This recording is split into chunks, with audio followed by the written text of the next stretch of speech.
Welcome to the Empowered Flow podcast. I'm Tris Alexandra, holistic clinical nutritionist, women's health and menstrual cycle educator, and mama. Join me and experts in nutrition, fitness, mindset, and holistic healing as we explore conversations to open your mind to a different way of thinking on all things women's health, hormones, periods, cyclical living, and fertility. Whether you're seeking knowledge, inspiration, or a supportive community, you've found your tribe. Let's dive in. Welcome, Heidi. Thanks, Tris. Thanks for having me. This is awesome. No worries. So Heidi and I first connected last year through our mentor. So Amanda Traeger from Naturopathic Womancraft, who is full of cyclical wisdoms and everything menstrual cycles. And we connected through her. So knowing that you are immersed in implementing cyclical living in your own life and in your business, I thought I'd start with a little bit of a different question. And I'd love to know, what day in your cycle are you today? And what's one of your favorite ways to support your hormones and health in this cycle phase? That's a great question because I am deep in luteal, about day 22. And so this is the time that I really look after myself. So I'd step back a little bit from you just minimize my tasks, minimize responsibilities. Like obviously I still have commitments that I need to meet, but I just try to make things easy for myself as much as possible. And I even shut down a bit of my clinic diary so I don't have too much energy going out. And the other thing I do is have a few more carbs because just increasing, complex healthy carbs that are going to keep my blood sugar levels even, but because the requirements for carbohydrates and calories increase in the luteal phase, then making sure I get a few more in each meal will prevent binging. So that can happen to me as well. And if I do have a little chocolate craving, then I completely allow that, because as long as it doesn't go crazy, a couple of squares or a little bliss ball or something like that, and it's totally healthy. I was going to say guilt-free, but I hate that expression. So yeah, it's good for me to have a little bit. Yeah. Awesome. That's so good. And I think having that, like you and I both know, having that awareness and understanding of your menstrual cycle and your different and changing needs throughout the cycle can be such a game changer in just supporting your overall health and just feeling your best and kind of working with your body and just really supporting that long-term health as well as sort of day-to-day with how you're feeling. So I love that. Yeah. Tell me about you. What do you do? Who are you? If you're open to sharing like some of your story about, what brought you to where you are today. Okay. That's a big question. It is. Who am I? So, well, I'm Heidi. I presume I've got a intro before this. Heidi, I am far out. Why is this so hard to answer?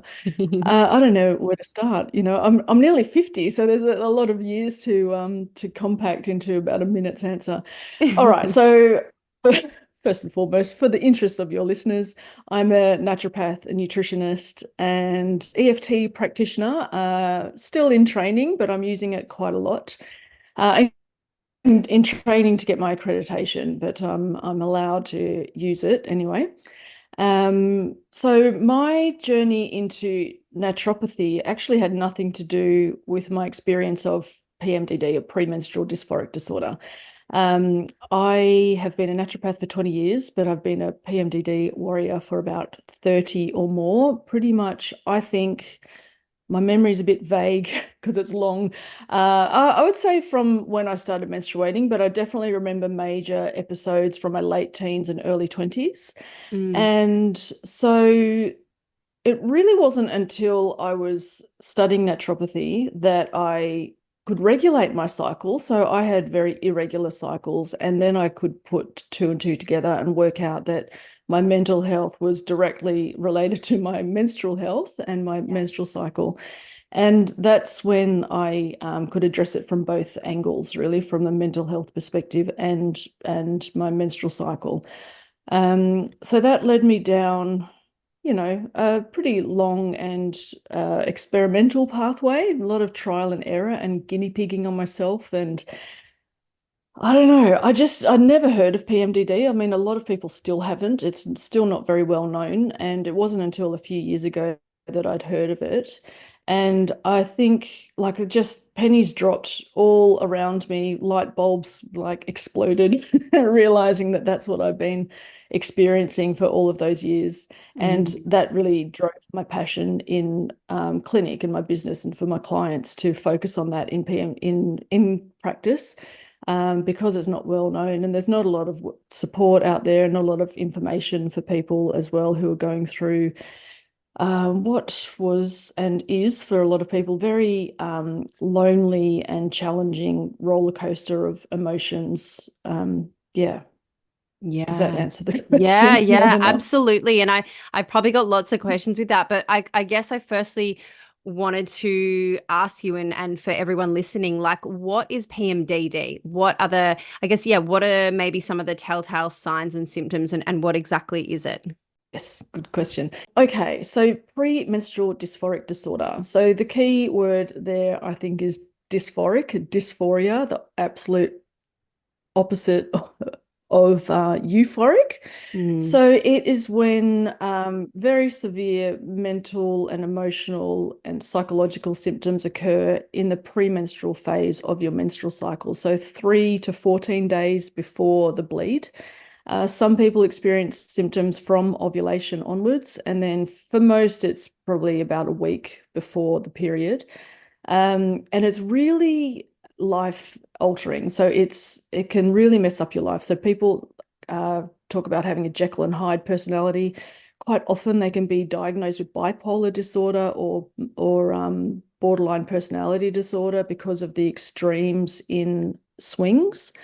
mm, I don't like to liken it to PMS because I think when you mention PMS and PMDD in the same sentence, like saying PMDD is like a extreme version of PMS, I think people have preconceived ideas of PMS and think they understand what PMDD can be. yes, yeah. But it's just so much more intense. Like there's in terrible, dark, depressive moods. Um, Extreme anxiety and panic attacks. Suicidal ideation is very common, and I think 30 or 40% of people with PMDD attempt suicide, Oh, goodness. at least. Mm, I'm not sure of the success rate, but yeah, it's not a great thing to focus on. mm, It's listed as, it used to be called a luteal phase defect, but now it's listed as a mental health condition in the Diagnostic and Statistical Manual of Mental Health, the DSM, the most recently, only about the past 10 years it's been in there. mm. So, yeah, it's good to get that recognition. But yeah, there's still not a huge amount of support out there, but there is if you look for it. So Yeah. it does exist. Yeah. And do you find just given that, I mean, given that the understanding of PMDD has, it sounds like it's changed over the years, particularly now that they're classifying it under a mental health disorder, but do you find that it's really difficult for people to get a diagnosis? It can be, yes, because medical professionals around it, Mm, especially if they've been qualified for longer than 10 years. And yeah, people with PMDD often have to self-advocate and educate their doctors and bring in information about PMDD to their doctors so that they understand it and how to support them as well. So yeah, it's getting there. There's definitely a lot more talk out there, and there's a fantastic international association that works really hard to increase awareness. mm. But yeah, we've still got a way to go. Yeah. So maybe then for if someone's experiencing symptoms and they're not, maybe they haven't received a diagnosis yet and they're not really sure what to do or where to turn, or they're not maybe getting enough answers from, so far from the pathways they've taken. What would you suggest? Like, what could they do? Where can they get more information to take to their doctors to advocate for themselves, or where could they start, I guess?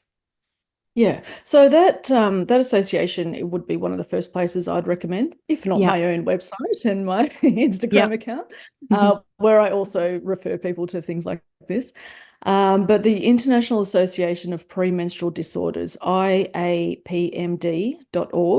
they've got a lot of patient resources. They have a quiz, like a self screening quiz, so you can pop in your symptoms and severity of symptoms, and it comes out like, it's not a diagnostic tool, but it'll give you an idea of whether you are on the spectrum or not, I guess. So I think there is a spectrum of experience. So that would be the first place. And they also have a lot of resources that you can take to your doctor.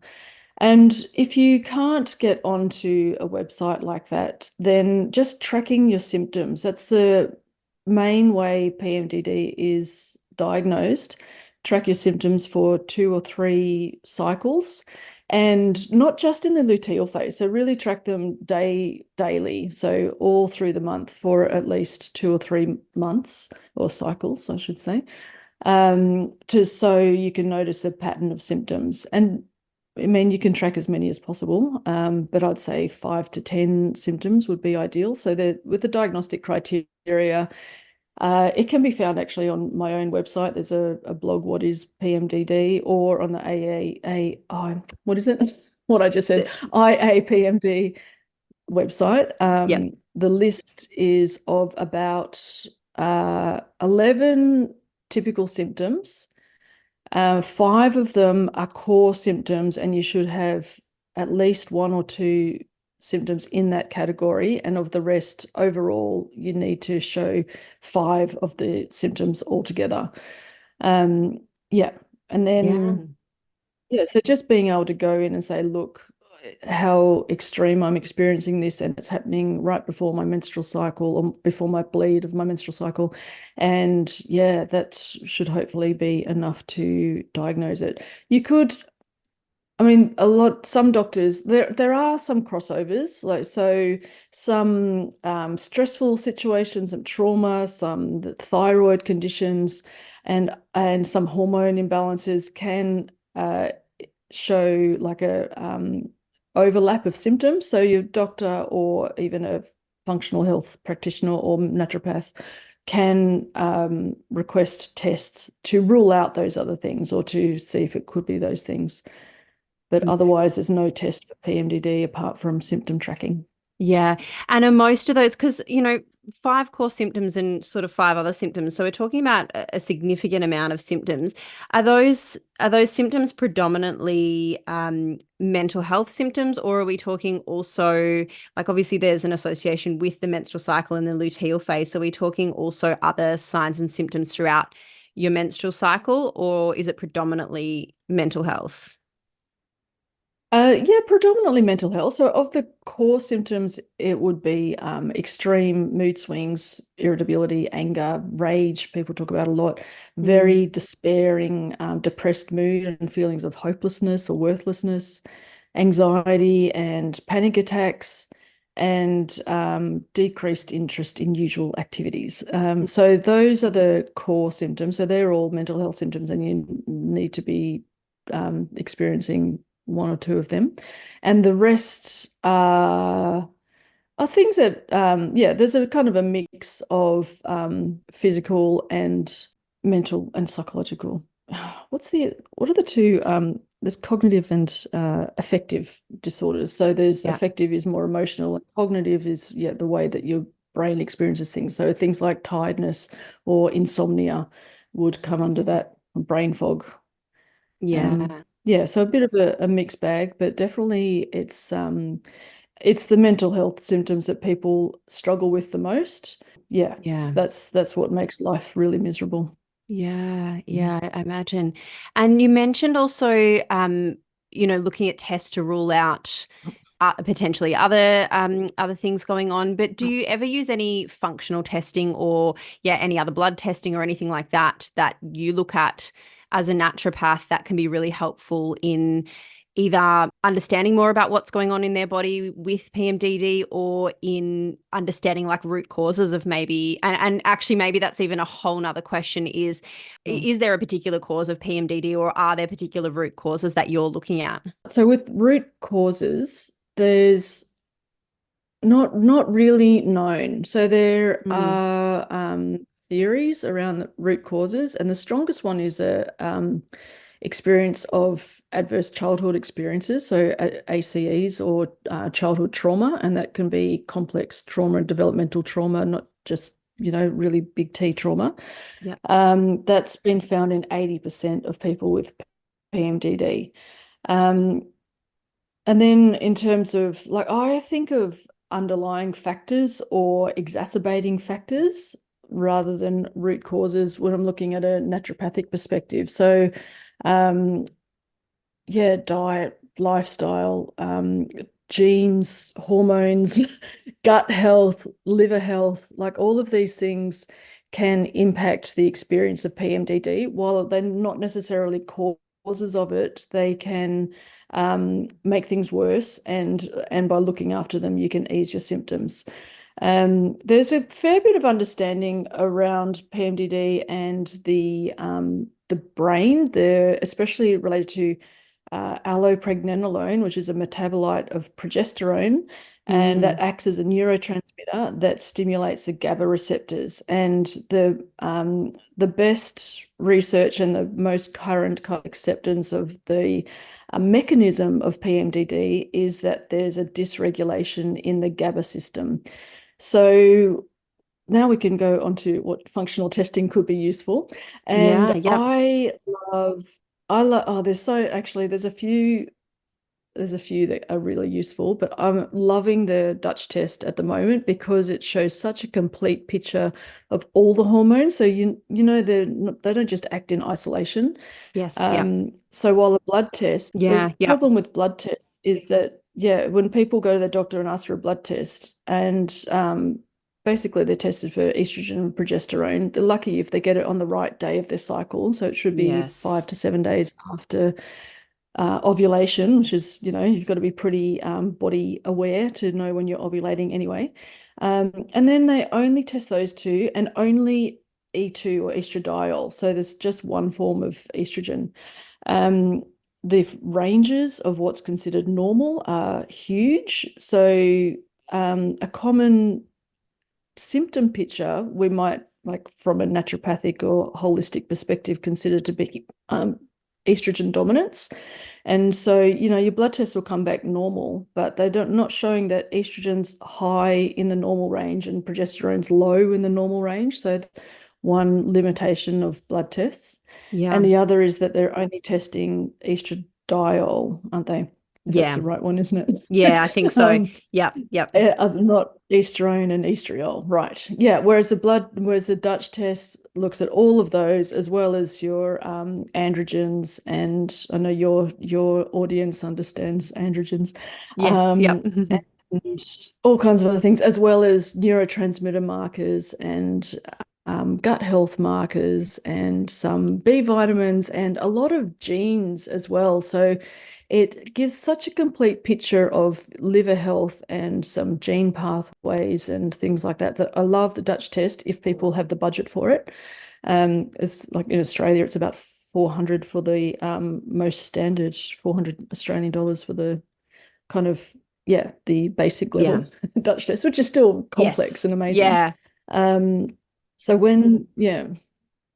because it shows all of these others. So I've seen Dutch tests, and quite often, I have to say, in PMDD, where the E2 level is quite normal, but E3 can be out off the charts, or the metabolite of estrogen, 16-OH, the really toxic pathway, which can have a very toxic estrogenic effect, could be really high. So that blood test would have come back as low estrogen, but actually all the symptoms are coming from these other estrogen metabolites and forms of estrogen. So it's really interesting to see that. Definitely.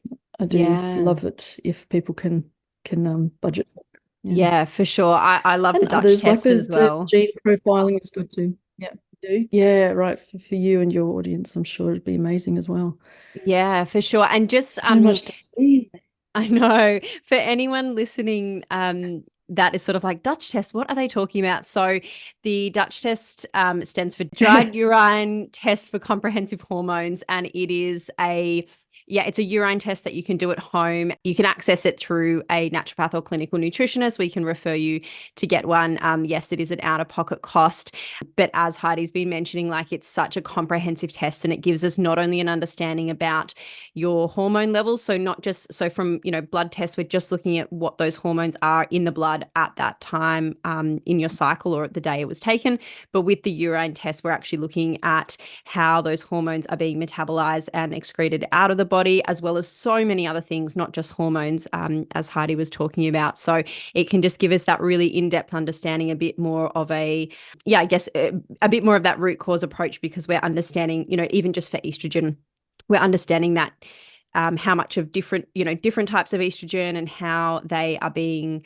metabolized and what pathways in the body they're being metabolized by. So yeah, I do love that test as well. Are there any others that you use other than the Dutch test? I like DNA profiling. So Okay. that's Yeah.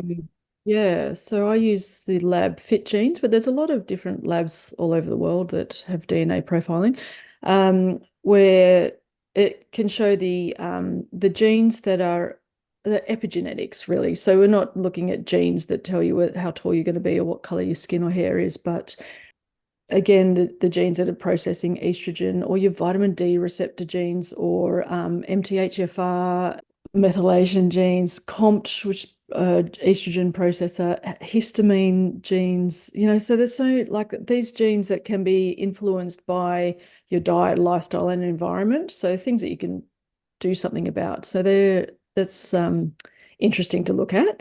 Yeah.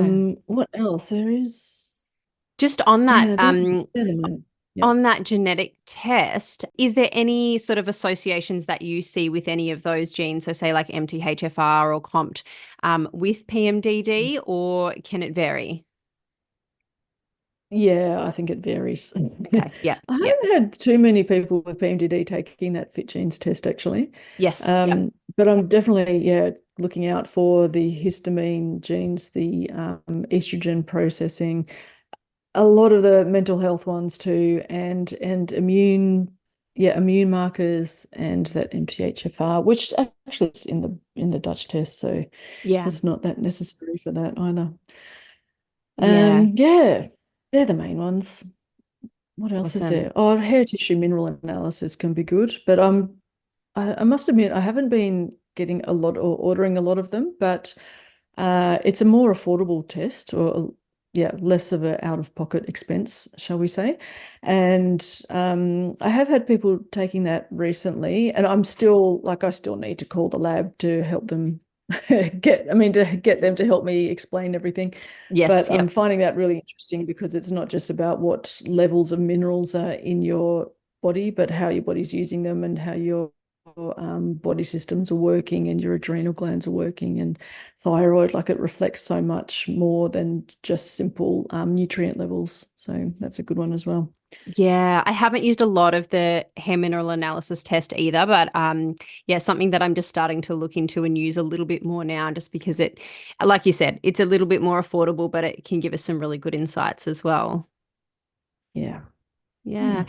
And so just before, like, I want to talk about I guess your approach to PMDD as a naturopath. But I first just, I think a lot of people listening will probably know what a naturopath is, what you do. But for anyone who maybe isn't quite sure, I'd love you just to, share with us, like, what is naturopathy? What do you do as a naturopath? All the simple questions.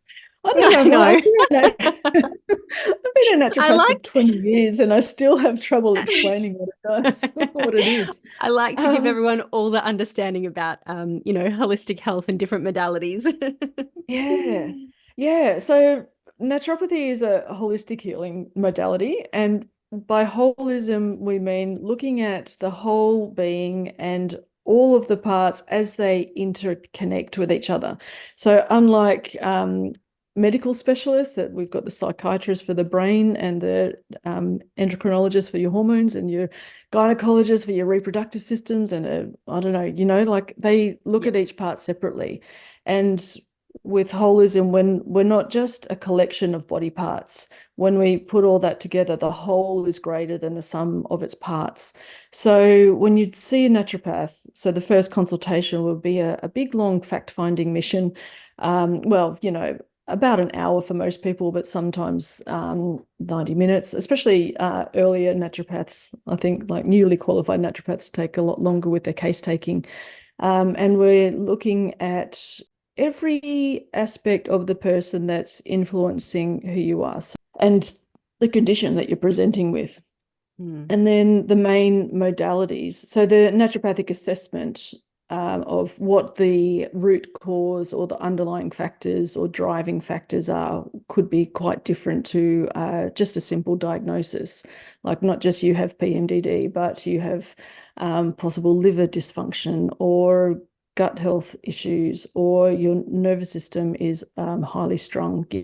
Like it's not, we don't diagnose for one thing, we're actually not allowed to, but the assessment would be more of a not what is pathological. And then the modalities. So I think it's not true, like globally true, but in Australia, naturopaths' main modalities that we use are nutrition and herbal medicine. And lifestyle medicine is what I've started to call it, otherwise, commonly known as self-care. But it's a huge, huge part of naturopathy because there's so many influences on it. So those will be our outside-in influences, like your work life and your stress exposure and your lifestyle, your responsibilities, your tasks, your physical activity, your family support, your level of education, even. Like all of these things influence your holistic health, your well-being. Yeah. Okay. And then a Yeah. lot of naturopaths all, as you go along, like you add on qualifications, don't you? So, Yeah, for sure. like for me, I've thought, oh, it's not enough. Just food and herbal medicine, it's not enough. So I've added on EFT, emotional freedom technique, to my tool belt. Lots of naturopaths do something like that as well. So some kind of energy healing or counseling or NLP or all kinds of things, don't they? Yeah, So for sure. mixed bag. I've always been, it's on my mind at the moment about what will be the next thing I add to my toolkit as well to support clients for sure.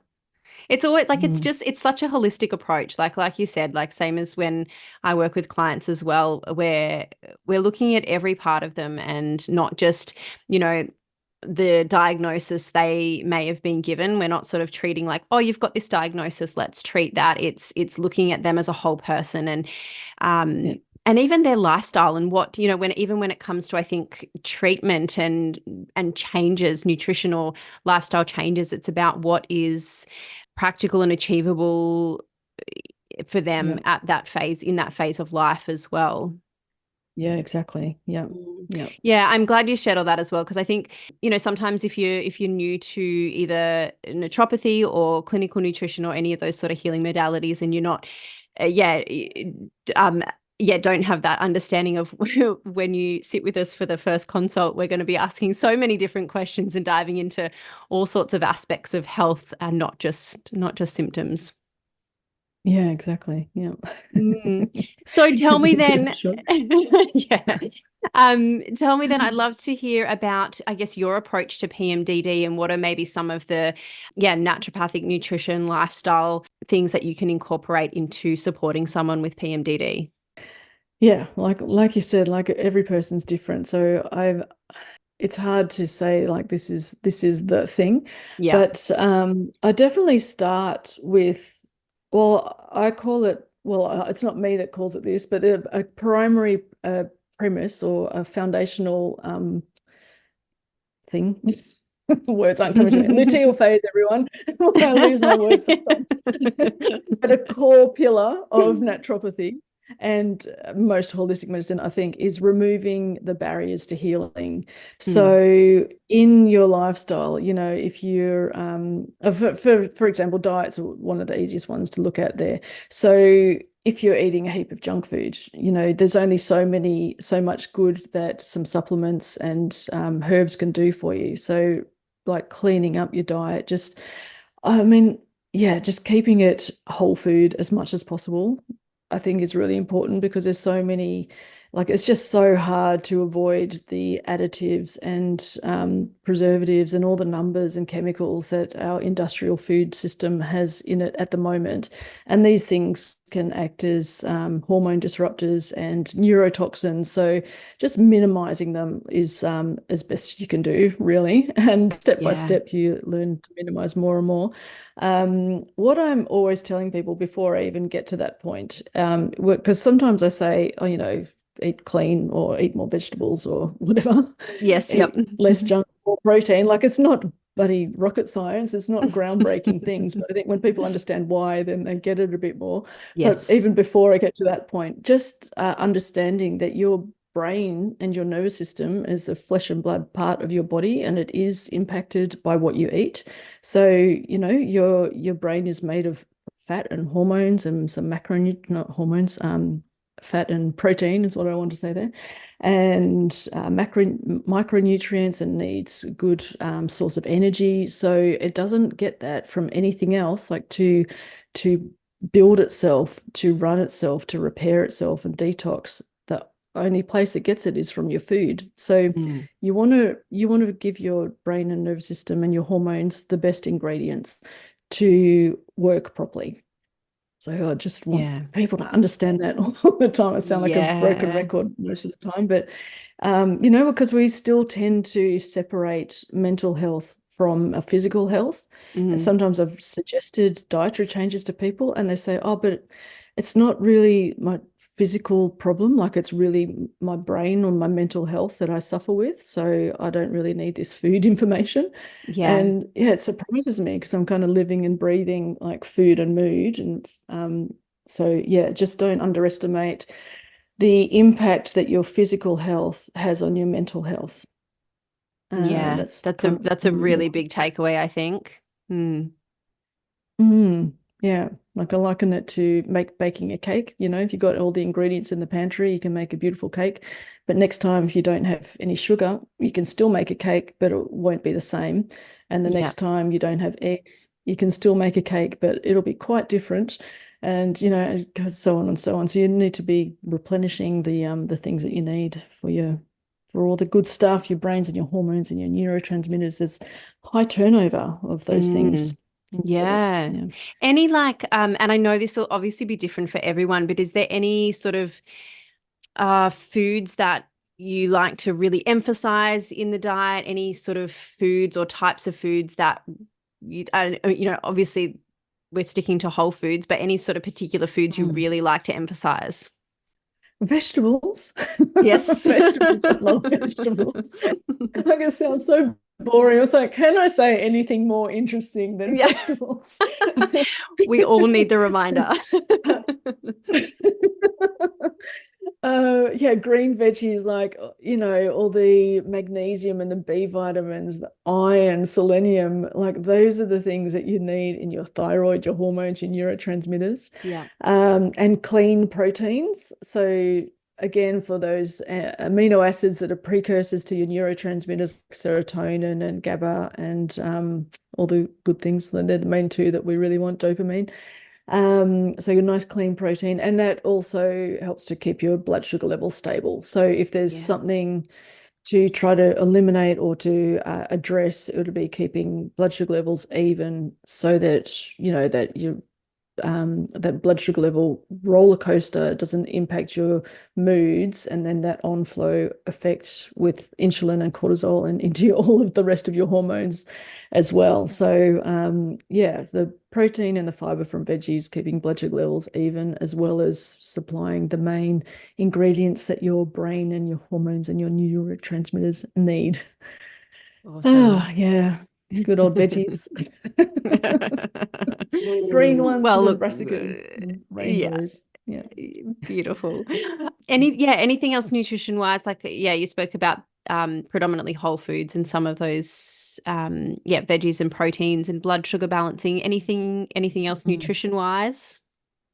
Oh, like I don't like to be the bearer of bad news, but there's a few that you should think about, whether you want to keep it in your diet or not. Yeah.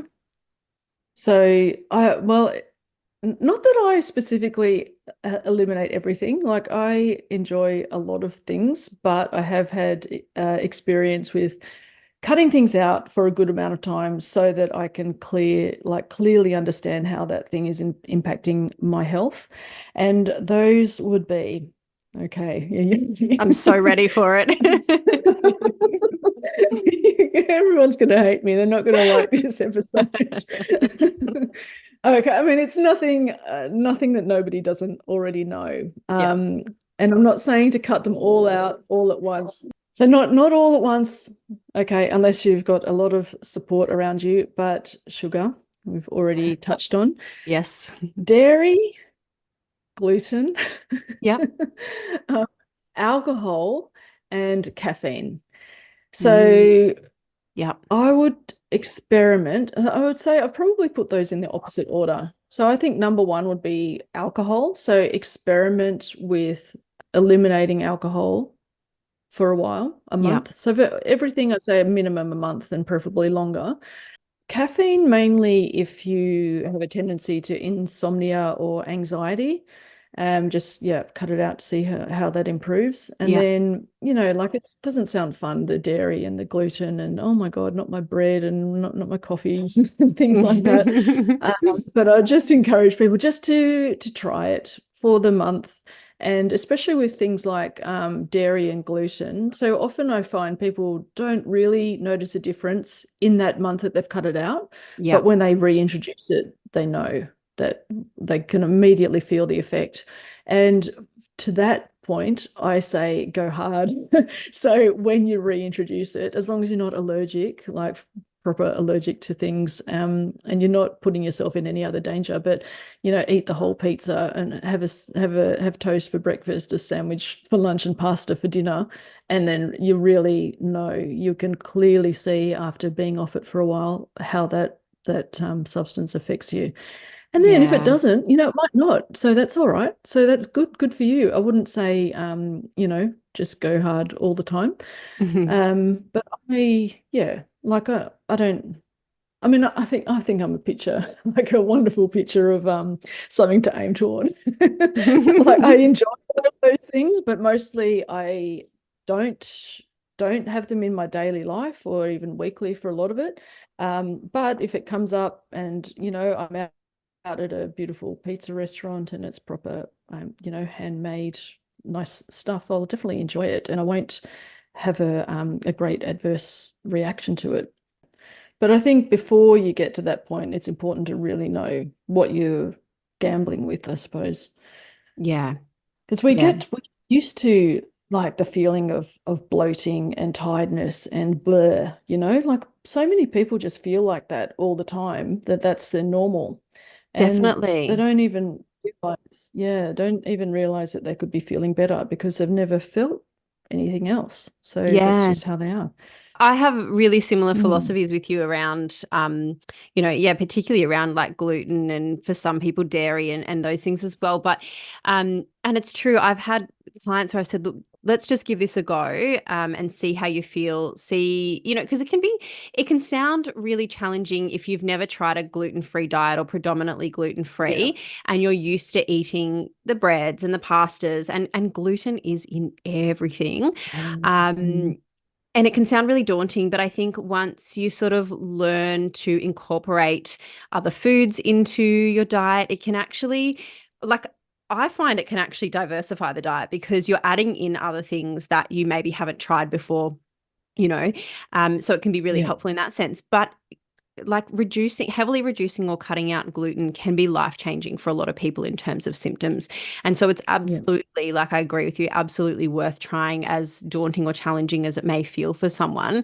It is so worth it in the long run. And I've got non-celiac gluten sensitivity and I eat predominantly gluten-free, and I absolutely notice if I might be able to tolerate a little bit of sourdough here or a little bit of Yeah. pizza if it's made on like a really good base with like the Italian flour. I can tolerate it from a digestive point of Right. view. But if I Yeah. had a little bit over time, or if I had it a few times in a week, I start noticing symptoms other than just bloating. So we're talking like low Mm. mood, low energy. I get Yeah. like low back pain, even like these things all sort of pop up. So yeah, Mm. it's a really interesting one, and I absolutely agree with you in sort of, yeah, considering those areas of the diet. Yeah, it's worth it. Mm. Definitely. Yeah. And it is just a matter of getting used to sometimes if you, yeah, like you say, it's not, doesn't have to be so daunting if you've got the right support and, a good, open, curious mind as well to discover how great it can be. Yes, definitely. What else in terms of supporting someone with PMDD, in terms of like herbs or other self-care practices, Mm. anything else you like to utilize? Oh, herbs can really vary a lot with people, and Mm. I generally don't like to recommend them because they can, they're powerful medicines and they can Of course. interact. So yeah, so I mean, I do. There are a few that are pretty good for most people, but still. One thing I would love to talk about is cycle syncing, Yes, cycle please tracking. do. So I know you're into it as well, and Yes. like I love the concept or the practice of menstrual cycle awareness, which is so much more than cycle tracking. Like, people track Mm. their cycles to look like predict their period or to predict ovulation for fertility or to predict when their luteal phase is and when they're going to be feeling awful. But I like the full spectrum to kind of embrace the whole spectrum of the different phases of the menstrual cycle and in that looking for the gifts of the luteal phase. So that's what I really encourage people to do as well. So, we get so focused on the rage and the irritability and the sadness, and the inner critic pops up so like it can be so debilitating and Mm. disabling in so many ways. So learning how to harness those or working out what you're good at those times, or we're not just blobs on the couch that can't do anything. So I've found, like, I don't know, I'm good at bookkeeping in the luteal phase, for example, because I've got Yeah. this eye for detail, and this discernment, I suppose, like sorting out what's right and what's not. Um, what else? Yeah, editing. Like if I write blogs, I might write them when I'm creative in the follicular phase in the first half of the cycle, and then I edit I edit the crap out of them when I'm in luteal because then it's like, nah, I get really, it's the truth telling phase. So yeah, no, like the luteal phase can be a really challenging, difficult part for lots of people, not just people with PMDD. Yeah. So being able to see the gifts of it as well. And then and the other part to menstrual cycle awareness is cycle syncing. So working out when you're best at what. So I would be a waste of my creative energy of the follicular phase to do my bookkeeping then. Like it's definitely much better in the luteal phase. Oh, there was something else. Is this brain fog is an issue That's all in the right. luteal phase. Between Other your menstrual cycle awareness. Oh, between cycle syncing. I was talking about. between your luteal phase brain fog and my baby brain, we make a great pair today. Awesome.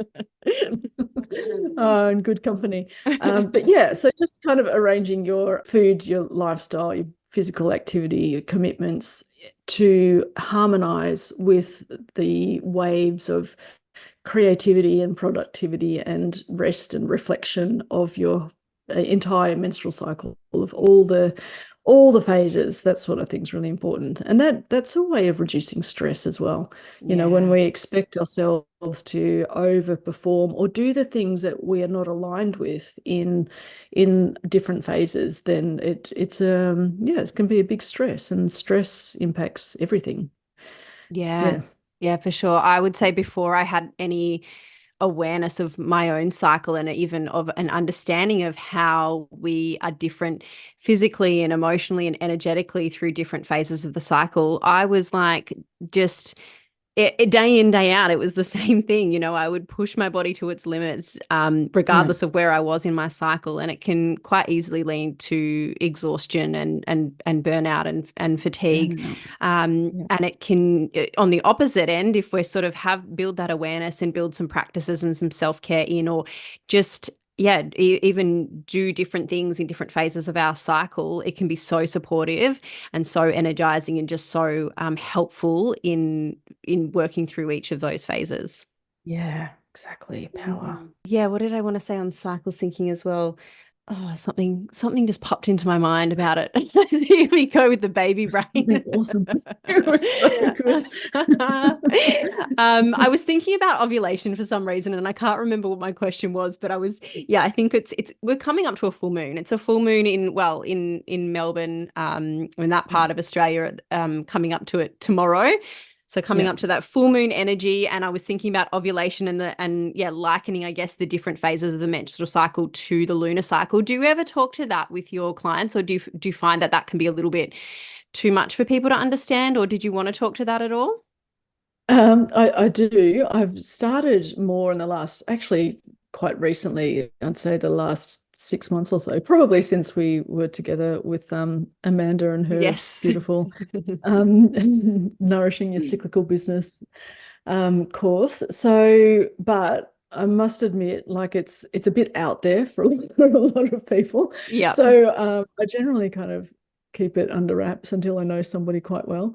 Yep. I've started to be a bit more open and brave, but I've personally found it so helpful, especially if I'm out of sync with the moon. Um, like for a lot of last year, like the full moon, as you mentioned, is kind of ovulatory time. But for most of last year, I was bleeding on the full moon. Mm. And when it first started happening, oh, it was just all over the place. Like I was feeling horrible when I should have been feeling amazing. And, like I was in my follicular phase, but feeling like all of these intense emotions. And when I started recognizing, oh, it's like, oh, maybe it's the moon, then I could really like it just helped so much just to have the awareness of it that, okay, so basically anything could happen, um, for one thing. And um, I actually felt more of an affinity with the moon. So I Yeah, started right. to kind of adjust how I was um, my own kind of self-care or my own views of my emotions or my energetic state as a reflection of the moon instead. So yeah, I Mm. think it's definitely a good one to keep in mind. Like for a lot of people, it's enough just to think, oh my goodness, there's 4 phases of the menstrual Yeah. cycle, and I've got 4 different personalities. And so yeah, that's definitely something that I'd say for a bit later. So when somebody's kind of got that, a good grounding in menstrual cycle awareness, then I'd add in layers of moon stuff and God, all the other things that come along Yeah. after that. I haven't even got, yeah, that's all I'm up to at the moment. The moon and Same. not. Yeah, same. It's kind of like that next step and it's just like building on. But I like to talk about it because I like to, yeah, share that kind of wisdom and get people a little bit interested in that Yeah, deeper awareness of our cycle, but also how connected we are to everything on, well, I was going to say on this earth, but the moon as well, but how yeah, we are really cyclical beings, and we yeah, do, we are so connected to all of these different cycles, whether it's the lunar cycle, whether it's the seasonal cycles, whether it's our menstrual yeah. cycle, and they're all very much linked. And for me, I have a slightly longer menstrual cycle. Yeah, menstrual cycle. So mine is sort of around that 33, 34 days. It always has been. That's my norm. And Yeah, so I often, like, where I ovulate or where I bleed will change compared to the moon cycles from cycle to yeah, cycle, just because it is slightly longer than the lunar cycle, which yeah, is around, I think it's around 29 point something days. Am I correct there? yeah. Yeah. I think so, yeah. And I would say, like, I really noticed the difference, like how I experienced emotionally and energetically how I experienced my menstrual cycle, depending on how it was lined up with the lunar phase as well, which is just Yeah. really interesting. And now being pregnant, obviously, I don't have an active cycle. And so I'm more conscious of the lunar phases and kind of following that as my guide rather than my own menstrual Yeah. cycle. Yeah, it is amazing because another thing I say often, we're cyclical beings in a linear world, and like you just said, that just the remembering that we are cyclical beings and that we are connected to nature. That's what I love about the just paying more attention to the lunar cycles, because it's, in our modern lives with electricity, especially with light at all times of the day if we want it, and this kind of 24-hour testosterone cycle that we are expected to perform under, it's easy to forget that we have these waves that Mm. go with natural cycles and seasons. Yeah. Yeah, Which absolutely. is, millions of years in evolution compared to only like not even a century, or maybe a century-ish with Yeah. influences of modern life. Yeah, yeah, for Mm. sure. And that's why it's so good to get this information out there with more people, because we've just lost, I guess, that wisdom over time. It's not passed Yeah, down as often, it's not shared as often, it's not spoken about as often. And so, yeah, I think it's really good to bring awareness yeah, to it. definitely. Anything else you wanted to share, either on cycle awareness, on PMDD, anything else that we've haven't covered, maybe? Oh, goodness, I don't know. No, No? no, not that comes to mind, but if anyone's interested, so I've got a freebies on my website. Oh, yes, Like please share. if any of your listeners are kind of thinking, oh my goodness, it's me, what do I do? Um, yeah, so go to my website, which I think you've got in the show notes. Yes, I will. Yeah. Um, and there's a PMDD roadmap. So kind of like the first 5 steps to think about if you think you have PMDD. How to start with managing it, especially naturally or holistically, if that's what you're interested in. Mm, And the other thing I'd like to say about it is, because I've mentioned just naturally and holistically, a lot of people depend on pharmaceutical medications. And I think that is totally fine. Like, I'd like to release the guilt around that. A lot of people mm, come to me like ashamed or embarrassed, saying, oh, I'm on antidepressants or I'm on the pill. And mm. honestly, it's such a debilitating condition. I think if you found something that works for you, then rejoice in that. And you can still manage holistically as well. So there's still things you can do to ease your experience of it. I love that. Yeah, I think that's really important. And I will Mm. absolutely link in the show notes to your website, to your Instagram, and to any of those free resources that you have, which will just be so helpful. So tell us, Heidi, where can we find you on Instagram and on your website? Okay, so on my website, heidihogarth.com.au, but I'm most interesting on Instagram. I think that's what's normally most updated, and I post there about 3 or 4 times a week and share tips and some humor as well. Like keeping things real is important. We need to I laugh at ourselves. I do love the humorous memes that you share. Good. Yeah, yeah. What can you do? Like it's so. Sometimes when you laugh, you do cry anyway. Yeah, but definitely that's what I update the most. Like the website's just kind of got the standard. A few, when I have the urge, there might be a new blog there now and then. But I'm not very consistent with updating my website so much. It's more like just a link to anything else that I might be doing. So yeah, and sorry, I didn't say Instagram is at Heidi Hogarth _naturopath. Amazing, Yeah. amazing. Well, thank you so much today. Thank you for sharing your wisdoms, your knowledge. I know it will be really helpful for so many people. Yeah, you're welcome. Thanks for having me, Tris. Like it's a big topic and it's great to get as much awareness out as possible. So thanks for being part of that chain. Thanks for joining us on the Empowered Flow podcast. If you enjoyed today's conversation, I'd love you to share it with a friend and take a moment to rate, review, and subscribe. Your support means the world and fuels our mission to empower women everywhere. You can also reach out to me on Instagram at Tris Alexandra Nutrition. Sending big love. I'll catch you in the next episode.